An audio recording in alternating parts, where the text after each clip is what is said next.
My gosh, I love beer so much, but I just don't know how to make it. And all the information about how to make it is so confusing.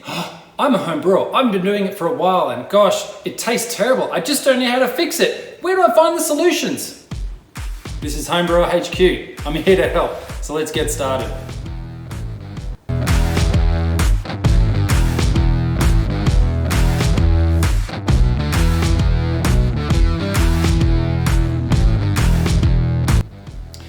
G'day beer lovers and brew tubers, and welcome. I hope that you're having a fantastic day today. Thanks for tuning in.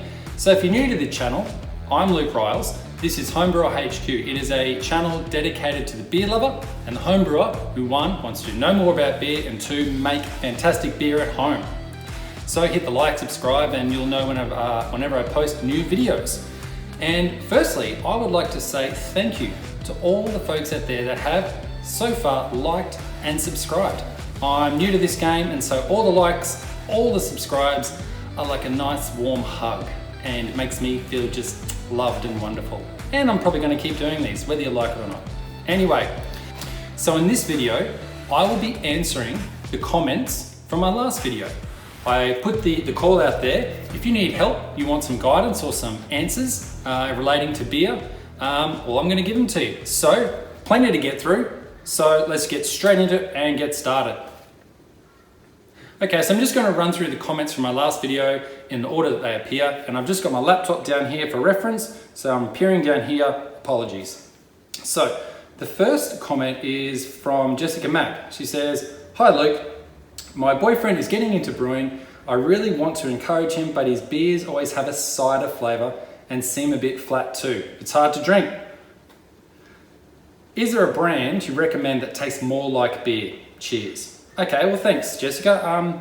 To answer these questions, I'm just going to make a few assumptions. Assumption here is that you're likely brewing kit and kilo, which is the beer kit that you get from either a supermarket or the local home brew shop, and a kilo, which is your kilo of sugar. 2.2 pounds if you're an Imperial Stormtrooper, you know what I mean.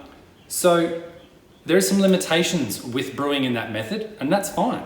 And the cider flavour is likely not coming from the brand of beer kit that you're using. It's the other things that you add to it. So I will again make an assumption that the kilo of sugar being used for the brewing is dextrose. That's okay, you can use that. However, it provides no malt, no body to the beer. I would like to point out one thing here. White sugar that you use for cooking and general use in your kitchen cupboard, don't use white sugar. It's just not good for making beer. It will make your beer taste a bit more like white wine / cider. So if they're using if your boyfriend Jessica is using white sugar, problem number one. And my next assumption is that your boyfriend is using the yeast that comes under the lid of a beer kit. So my suggestions to you, Jessica, are one, try a style of beer, a beer kit that is moderately bittered, such like say a pale ale, a golden ale, or English bitter, or even a pilsner. That beer kit will have more bitterness in it, and shall I say, start with a more beery flavour than perhaps the lager that your boyfriend is using. Lagers are a bit light, a bit delicate, and any mistakes can't really be hidden. If you get something a bit more bitter, it can override any of those slightly off flavours that may come about through home brewing. So my tip number 2 is to use more malt when you're brewing. Light dried malt is fantastic. It does so much good for home brewing. I recommend using 500 grams or about 1.1 pounds. You want to add that in, substitute that for your sugars. The reason you want to do that is because it has proteins in it. It's more complex, it doesn't get fully digested by the sugars. It will make the beer feel a bit thicker, a bit less watery, and you'll have better head retention. Tip number 3 for you is to invest $5 to $6 in better yeast. The yeast that comes under the lid of a beer kit, it's very generic, it's not that good. So for an extra $5 or $6, get better yeast. And which yeast to use? Very simple, US-05. This yeast is just Mr. Reliable. If in doubt, put USO5 in your beer, it will be better. So there you go, Jess. Hopefully that has helped you. 1, use a more bittered beer kit. 2, add more malt. 3, use better yeast. Cheers. Okay, the next comment comes from Emma. She says, "Hi Luke, I'm pretty sure I saw a while back a post where you successfully grew hops in Queensland. I've read it's actually really difficult. Some say almost impossible. Well done you. What tips have you got for an avid landscaper like me?" Well, firstly, Emma, thanks for noticing my Instagram, Facebook post, champion, and you're a fellow Queenslander. That's good news too. So, you want to grow hops in Queensland? Well, the short answer is yes, you can. So what we've got here is a picture from my Instagram and Facebook post. I had a Chinook rhizome in the ground for 3 years. The first year, I got a pretty good crop. Here I am making a wet hop ale. It was pretty tasty. But I guess here I am, spoiler alert, it died about 12 months ago. You might remember sort of world news, late 2019, Australia was on fire. Yeah, kind of was. If it wasn't actually burning, it was melting under the heat. And my work took me out of my hometown for weeks on end. So I wasn't here to give it the water and nurturing that it loved. And it just simply dried out and cooked in the ground. That's one of the troubles or the challenges you're going to find trying to grow hops in Queensland. So just a quick thing about hops, they prefer growing further from the equator. So for an example, in Australia, Victoria and Tasmania, they grow hops commercially. And in the Northern Hemisphere, about the USA-Canada border is pretty much the band of where our hops like to grow. Most notably, Yakima Valley in Washington, they grow a lot of commercial hops there. So they like it there because they've got cold, dormant winters and long sunny days in the summer. And it's those extended sunlight hours that really help this plant grow and be quite prolific in its fruiting and budding and production of the delicious hops we like. And so Emma, if you want to grow them in Queensland, you can, but just don't expect such a big crop that you could get, if you were further from the equator. Just the shorter days won't allow you to get such a good crop. Another tip for you, Emma, also is keep up the water and nutrients. They're pretty thirsty little plants, so they're going to need a bit more love than most of your garden. I'd suggest watering every sort of 2 to 3, maybe 4 days during summer maximum when it's really hot, and keep up the nutrients. And I would say any liquid-based seaweed fertilizer is going to get you nitrogen, potassium, phosphorus needs into the soil for that thing to be happy and healthy. And once it has sprouted from the ground, it's going to create a bit of a small shrub, if you will, of all sorts of wild vines growing out of the ground. Pick 3. The 3 best looking, strongest looking vines, trim the rest off. Now maintain those 3 and train them up sort of a runners or a trellis or even just like twine tied to your fence or something like that. And just keep those 3 vines clean and clear of all their lateral shoots. Just trim them off and grow the bottom meter or 3 feet until you get to a trellis or a fence or a lattice or something like that. You can then make them turn and grow sideways, or you can make them grow flat. The goal is to sort of spread them out, maximize the surface area where all the leaves can capture the sunlight. That's what they love. So there you go. Plenty of water, plenty of nutrients, trim the lateral runners off the 3 main vines and make them spread out. Cover as much surface area as you can, capture all that sunlight. So there you go, Emma. Happy growing. And if you do grow some in Queensland and you live nearby, perhaps I could come by and pick them and make a beer for you. Okay, next question comes from Adam Campbell. He says, "Hi Luke, I really like IPAs. I'm just getting started. Is it a lot to ask that I set out with a beer type I actually like? Not interested in starting with a lager. Cheers." Well, Adam, you are in luck. Yes, you can start with an IPA. See, the IPAs might taste more complex and harder to brew, but in reality, they're actually quite forgiving. So what I mean by that is a lager is delicate. It's subtly balanced, meaning there's probably 1, maybe 2 malt varieties and 1 hop variety, and then of course your yeast and your water. Delicately balanced. All of your mistakes or any mistakes are going to be noticed, like sorely noticed. You need a lot of time, a lot of effort. They need temperature control. They take longer to mature. So whilst they're easy to drink, they're not that easy to brew. An IPA involves making like a super loaded, super supreme pizza. You throw a lot in, you throw a lot on there, and you can get it wrong and overcook it, and it still tastes good. You'll be surprised, even if you make a bad IPA, it'll still be pretty good. So, where to start with an IPA? I would suggest choosing American hops. And I'll put up a list here. You want to choose any American hop that starts with C. Cascade, Citra, Chinook, Centennial, and Columbus, just referring to my notes. It's quite literally, any American hop starting with C is a great starting point. There's also Amarillo, Simcoe, and Mosaic, and there's an Aussie variety, Galaxy. All of these hop varieties have a punchy, fruity flavor. That's what you want in an IPA.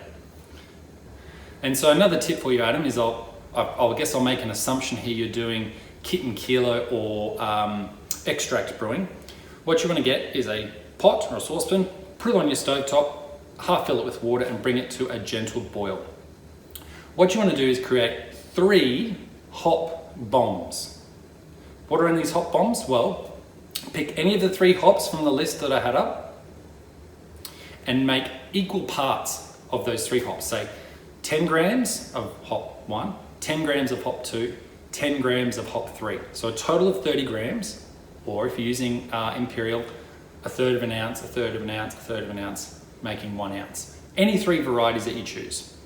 And make 3 of those hop bombs. Once your water is gently boiling, take hop bomb number 1, throw it in there at 20 minutes. Start a timer for 20 minutes. Start the timer, throw hop bomb number 1 in.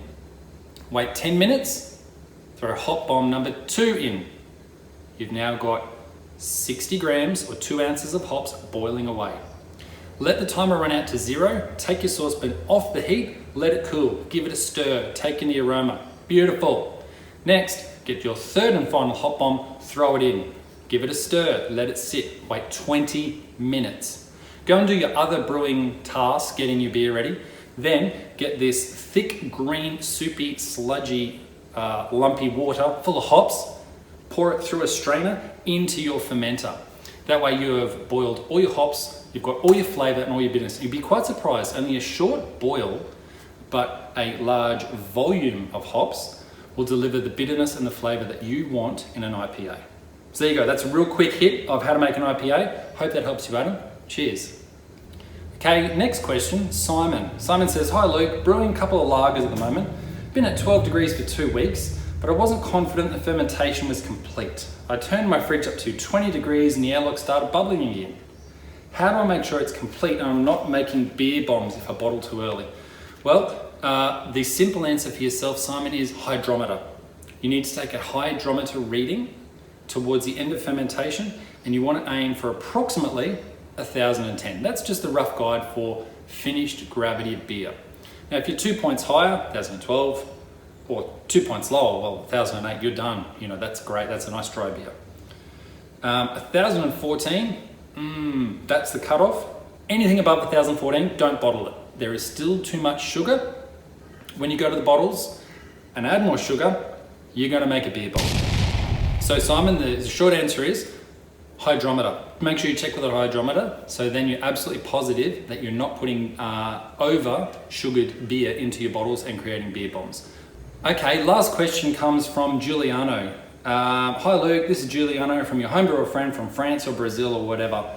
So is he Frenchy Brazil or Brazili Frenchy? I don't know. Anyway, Giuliano, we've been messaging. So he's posted this as a help to get me started. I appreciate it, Giuliano.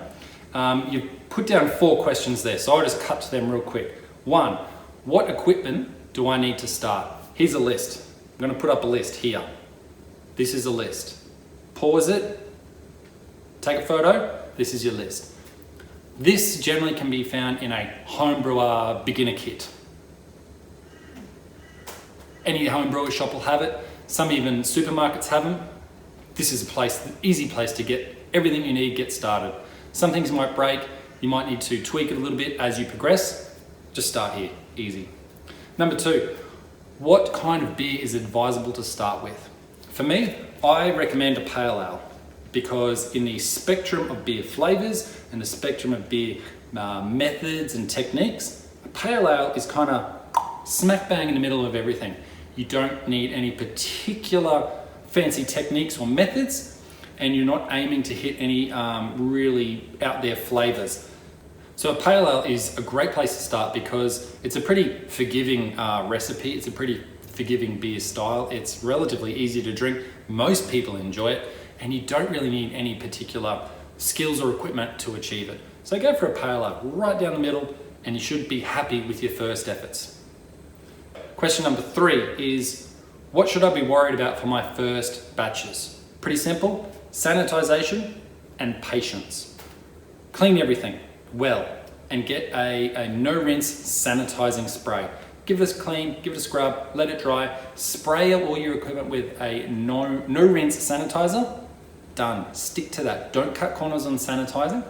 Secondly, patience. Patience. You'll be surprised, once you've made your beer and it's fermenting, the best thing that you can do to help your beer to get the best results is nothing. Don't touch it, don't look at it, don't sing to it, don't take the lid off and post a photo to Facebook asking, is this infected?